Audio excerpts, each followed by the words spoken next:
Pakistani family. तो कैसे हैं आप सब? मेरा नाम जाद है यार। भारत ने एक ही हफ्ते में अपने फॉरेन रिजर्व में $10 बिलियन का इजाफा करके तोड़ डाला सारा रिकॉर्ड। क्या बोल रहे हो यार? एक हफ्ते में अबे कैसे किया ये? इतनी बड़ी छलांग, अबे इतनी बड़ी छलांग। अबे इधर हमें $1 बिलियन कोई नहीं दे रहा और उधर एक हफ्ते में $10 बिलियन। बहुत बड़ा हो यार। ये तो वॉच करते कि भारत ने कैसे कर दिया हो यार। मैंने तो आज तक नहीं सुना कि भारत ने $10 बिलियन अपने अकाउंट में फेंके। लेकिन अब ये वॉच करते आखिर ये हुआ कैसे? तो कौन करते स्टार्ट।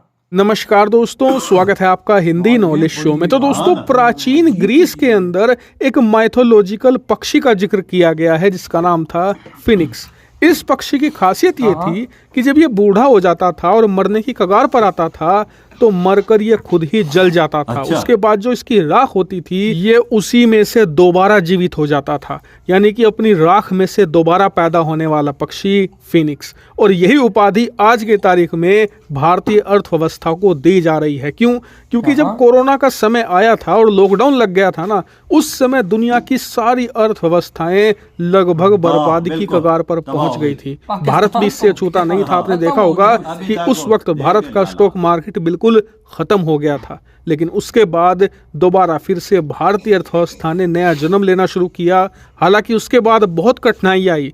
रूस यूक्रेन का युद्ध आया, फिर तेल की जो भयानक बढ़ती हुई कीमतें थी, जो एक बार को $120 पर बैरल के ऑल टाइम हाई पर पहुंच गई थी, उससे भी भारत ने जूझा। फिर उसके बाद दुनिया भर की अर्थव्यवस्थाओं में मंदी आने लगी, इन्फ्लेशन तेजी से बढ़ने लगा। चाहे अमेरिका हो, जर्मनी हो, यूरोप के सारे देश, चीन, सब आर्थिक संकट में चले गए। लेकिन भारत जूझता रहा और उसके बाद शुरू हुआ इजराइल हमास का युद्ध। और इसके बारे में भी कहा जा रहा था कि ये पूरी दुनिया की अर्थव्यवस्था पर नकारात्मक प्रभाव डालेगा, और बिल्कुल ये डाल रहा है, क्योंकि दुनिया भर में कच्चे तेल के दाम बढ़ने शुरू हो गए हैं। लेकिन बात यहीं तक सीमित नहीं थी। इस युद्ध के बाद एक तेल माफिया राज भी शुरू करने की कोशिश की गई सऊदी और रूस के द्वारा। भारत ने उस साजिश को भी फेल किया, यानी कि इतनी मुसीबतें झेली और उसका परिणाम आज ये निकला है कि भारत सरपट दौड़ रहा है। दुनिया भर के देश भारत की तरफ देख रहे हैं कि भारत कैसे ये चमत्कार कर पा रहा है। क्योंकि ऐसे समय में जहां पर स्विट्जरलैंड जैसा देश,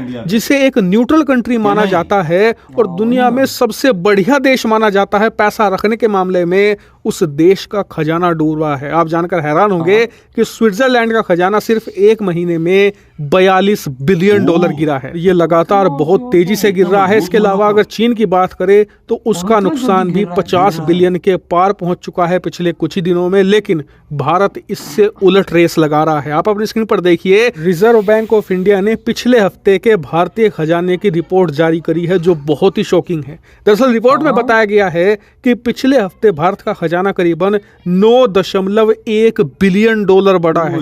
ये बहुत ज्यादा है, क्योंकि 7 दिनों के अंदर 9 बिलियन का उछाल मैसिव होता है। और इसी का परिणाम है कि भारत का खजाना अब पिछले 20 महीनों के हाई पर पहुंच गया है, करीबन $616 बिलियन। अगर एग्जैक्टली बताऊं तो $615.97 बिलियन। और यकीन मानिए, इसी उछाल के साथ भारत एक ऐतिहासिक ऊंचाई के बहुत ही ज्यादा करीब पहुंच चुका है, क्योंकि भारत चाहता है कि वो $643 बिलियन के मार्क को पार करे। ऐसा क्यों? क्योंकि भारत के पूरे इतिहास का हमारे खजाने का जो पीक था, यानी कि ऑल टाइम हाई था, वो था $642 बिलियन। कभी भी हम इस मार्क के पार नहीं गए हैं। और इस जबरदस्त उछाल के बाद हमने पिछले 20 महीनों का रिकॉर्ड तोड़ दिया है। आज की तारीख में भारत का खजाना पिछले 20 महीनों में सर्वोच्चतम स्तर पर पहुंच चुका है। और भारत को मात्र अब 27 बिलियन और चाहिए अपने इतिहास का, पूरे इतिहास का ऑल टाइम हाई रिकॉर्ड तोड़ने में। और यकीन मानिए, जिस रफ्तार पर भारत का खजाना इस समय भागा जा रहा है ना, मुश्किल से 1 महीने में भारत इस रिकॉर्ड को आसानी से तोड़ डालेगा। हालांकि आपका सवाल होगा कि हमारा खजाना इतनी तेजी से क्यों बढ़ रहा है, तो इसके मल्टीपल कारण हैं। भारत का एक्सपोर्ट बढ़ा है तो कमाई बढ़ रही है, यानी कि विदेशी मुद्रा आ रही है। इसके अलावा हाल ही में 5 राज्यों के चुनाव के बाद इन्वेस्टर का जो भरोसा है भारत पर बढ़ा है, इसीलिए वो ज्यादा से ज्यादा पैसा भारत में निवेश कर रहे हैं, जिससे कि भारतीय खजाने में बम्पर डॉलर जुड़ता जा रहा है। इसके अलावा भारतीय अर्थव्यवस्था की इस समय जो रफ्तार है, जो हमारी जीडीपी की पेस है, वो अनबिलीवेबल है, वो बहुत तेज है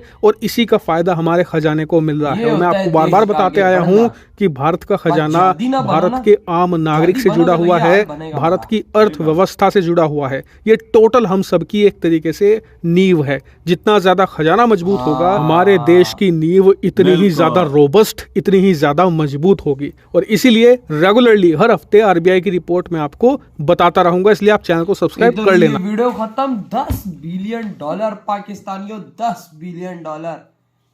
सोचो, $1 बिलियन के लिए आईएमएफ के नीचे हम लोग लेटे हुए और आईएमएफ को कह रहे जो कुछ करना है कर ले हमारे साथ, लेकिन $1 बिलियन हमें दे दे। शर्म नहीं आती है हमें कि जिस देश से हम अलग हुआ, आज वो देश एक हफ्ते में $10 बिलियन अपने अकाउंट में फेंक रहा है यार।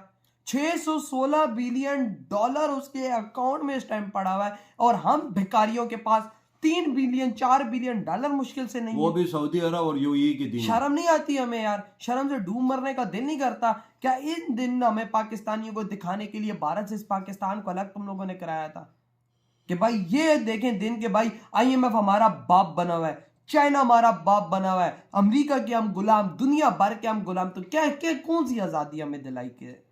क्या आजादी है? बहन, जो आईएमएफ कहता है कि तुम भाई साहब पूरा पाकिस्तान नंगा होके नाचो, वो हम नाचते हैं। बिल्कुल नाचते हैं, क्योंकि भाई वो कर्जा साहब देता चाइना है। बोलता है नंगे होके भाई नाचो, हम नाचते हैं। क्या क्या फायदा भाई? और उधर भारत को दे, मुझे गुस्सा तब आता है। और तेरा बजट जो बनाता है वो आईएमएफ वही बनाता ना, बिल्कुल। और मुझे गुस्सा उस बात पे आता है, हमें कहते हैं हमें एक आजाद नेशन है, घंटे की आजाद नेशन की और तरह उधर भारत एक हफ्ते में $10 बिलियन अपने अकाउंट में ऐड कर रहा हो यार। उन्होंने अपने मुल्क को मजबूत किया है ना। और यार मोदी जी ने आती अपने देश को खड़ा कर दिया यार। यार मतलब मैंने आज तक नहीं सुना कि भारत ने एक हफ्ते में $10 बिलियन अपने अकाउंट में फेंका हो। कभी भी नहीं सुना, कभी भी। ये आज मोदी जी की वजह से ये चीज हो रही है। और आज 1.5 साल में सबसे ज्यादा फॉरेक्स रिजर्व भारत ने आज रिकॉर्ड 616 पे पहुंच गया। आज रिकॉर्ड बना दिया कि 20 महीने में पहली बार भारत ने इस टारगेट को ये भी टारगेट रखा है कि एक महीने के अंदर 643 मिलियन पे पहुंचना है, क्रॉस करना है। वही ना, आप खुद सोच लो कि उनके टारगेट क्या बने हुए। और इधर हमारा क्या टारगेट है? $1 बिलियन। $1 बिलियन दे दो, क्या फायदा यार हमारे इसका? हमारे आर्मी चीफ अमेरिका जाते हैं, वहां पे कोशिश करते हैं कि भाई हमें पैसा मिल जाए। इधर हमारा पीएम दुनिया के इस्लामिक देशों में जाता है, भीख वहां पर मांगते हैं कि भाई हमें कुछ मिल जाए। और यार अपने देश के अंदर कुछ करो ना, बनाओ, ताकि भाई जब दुनिया में एक्सपोर्ट और हम पैसा कमाए। लेकिन नहीं, लेकिन वही बात है ना पापा, आप भिखारी, अगर एक भिखारन है ना, आप उसको शादी करके घर में लाओगे, आप बड़े अमीर हो, दुनिया की हर चीज उसके कदमों में डालोगे, रात को वो फिर बाहर जाके भीख मांगेगी। बिल्कुल, क्योंकि उसकी आदत होगी। और हमारी आदत है भिखारियों की भीख मांगने। इन्वेस्टर आता नहीं तेरे मुल्क में, इधर कोई सरमायाकारी करता है। मैंने आपको अच्छी एग्जांपल दी है, भिखारियों की नेचर ही भीख मांगना है। ये पाकिस्तानी भीख मांगने बाहर के देशों में जाते हैं 3-3, 4-4 लाख रुपए लगा के। सही बात। और उधर इंडिया $10 बिलियन इतना हंसी से अपने अकाउंट में डाल के उसको कोई मतलब कि भारतीयों के लिए कुछ चीज ही नहीं। यार एक बात करूं, नाराज ना होना, तुम पाकिस्तान को इनके साथ क्यों मिलाते हो यार? बस यही बात है ना कि भाई मैं इनको जरा औकात याद दिलाता हूँ कि भाई भारत की क्या औकात और हमारी क्या औकात है। जो सारा दिन इधर का मीडिया, इधर का हम लोग भाई सब रोते रहते हैं कि भाई साहब भारत से हम आगे हैं, तो ये है तो ये। इनका तो काम यही 75 सालों में इन्होंने तो काम यही किया है, तो बेड़ा गर्क अपना किया है। उन्होंने कहा कुछ नहीं है, हमें नंगा कर दिया ऐसा ही। और आप खुद आगे निकल गए। हमें कुछ कहा नहीं है, ये नहीं है हम पाकिस्तान को मारेंगे या बम मारेंगे इस पे, ये उन्होंने नहीं कहा, ये हमने कहा है। और हम ही बर्बाद हो। और भारत का आज कामयाबी देखो, लेवल देखो कि वो, मुझे लगता है कि 1 महीने के अंदर पूरा पाकिस्तान खरीद ले भारत। ये तो है, मुमकिन है। उनके पास इतने रिजर्व हैं कि इतने हैं, चौथे नंबर पे आ गए। आपने अंदाजा दुनिया नीचे जा रही है, स्विट्जरलैंड की मिसाल तेरे सामने है।